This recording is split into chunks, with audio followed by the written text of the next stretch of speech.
வணக்கம். Advocate Nelson அவரோட வீட்டில் ராஜா பரன் அப்படின்னு சொல்லிட்டு ஒரு இன்ஃப்ளூயன்சர். இவர் வந்து என்டிகேஓ சப்போர்ட்டர். இவர் வந்து இன்னைக்கு அவர் வீட்டுக்குள்ளார பூந்து அவரை வந்து கொலை மிரட்டல் விடுத்து அவரை அடிச்சு கத்தியால வெட்டி நான் உன்னை கொன்னுடுவேன் அப்படின்னு சொல்லி மிரட்டி பட்டா கத்தியோட வீட்டுக்குள்ளார போயிருக்காரு. அட்வொகேட் நெல்சன் வந்து நேற்று துரைமுருகன் கேட்ட ஒரு ப்ரூஃபை வந்து வெளியிட்டு ஒரு வீடியோ வந்து போட்டிருந்தாரு. நேற்று இது வந்து ஃபுல்லாக பரபரப்பாக போயிட்டு இருந்துச்சு.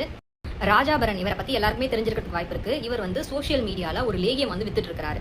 இவரை பத்தி அட்வொகேட் நெல்சன் வந்து சமீபத்தில் ஒரு வீடியோ வந்து போட்டிருந்தாரு. அதாவது FSSI சர்டிபிகேட் இல்லாம இவர் வந்து லேகியம்லாம் விற்கிறாரு அப்படிங்கிற மாதிரி ஒரு வீடியோ வந்து போட்டிருந்தாரு. நேத்து அட்வொகேட் நெல்சன் வந்து என்டிகேக்கு எதிராக ஒரு ப்ரூஃப் வந்து ரிலீஸ் பண்றேன் அப்படின்னு சொல்லிட்டு ஒரு வீடியோ போட்டிருந்தாங்க.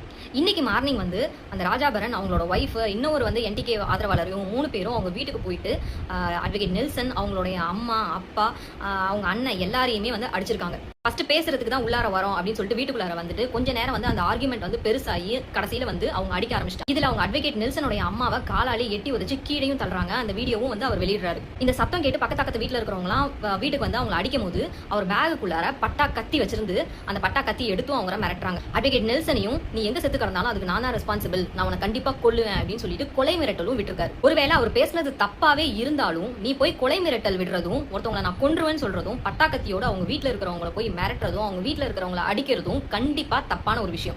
ஒருவேளை அவர் தப்பாவே பேசி வீடியோ வெளியிட்டு இருந்தாலும் அவர் மேல டிஃபர்மேஷன் கேஸ் போட்டுருக்கலாம், இல்லைன்னா ஒரு லீகல் நோட்டீஸ் அனுப்பிருக்கலாம், இல்லைன்னா பக்கத்துல இருக்கிற கமிஷனர் ஆஃபீஸ்லயோ இல்ல போலீஸ் ஸ்டேஷன்லயோ போயிட்டு அவங்க கம்ப்ளைண்ட் பண்ணிருக்கலாம். அதை விட்டுட்டு அவர் போய் நேரா அவங்க வீட்டுல போயிட்டு அவங்க கூட சண்டை போட்டு பட்டாக்கத்தியை வச்சு நான் உன்னை கொன்னுடுவேன் மிரட்டுறதுலாம் ரொம்ப தப்பு. BNS செக்ஷன் 109 படி அட்டெம்ப்ட் டு மர்டர், அது மட்டும் இல்லாம செக்ஷன் 118 ஆஃப் BNS படி voluntary causing hurt or grievous hurt by dangerous weapons அப்படின்னு சொல்லிட்டு இவங்க மேல நிறைய கேசஸ் போடலாம்.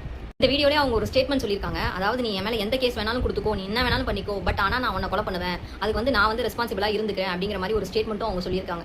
இப்போ இந்த மாதிரி ஒரு விஷயம்லாம் ரொம்ப சாதாரணமாக போயிடுச்சு. ஒரு அட்வொகேட் அளவுக்கு இருக்கிறவங்களே வந்து வீடு பூந்து பட்டாக்கத்தியை வச்சு மிரட்டுறாங்க, கொலை மிரட்டல் விடுறாங்க அப்படின்னா சாதாரண மக்கள்லாம் வந்து எப்படி இதை ஃபேஸ் பண்ணுவாங்க அப்படிங்கிறதே வந்து கொஸ்டின் மார்க்காக தான் இருக்குது. இந்த வீடியோ பற்றி நீங்கள் என்ன நினைக்கிறீங்கன்றத கீழே கமெண்ட் செக்ஷனில் சொல்லிட்டு ஃபர்தராக லீகல் அப்டேட்ஸ் தெரிஞ்சுக்கிறதுக்கு என்ன லைக் பண்ணி ஃபாலோ பண்ணிக்கோங்க. பை.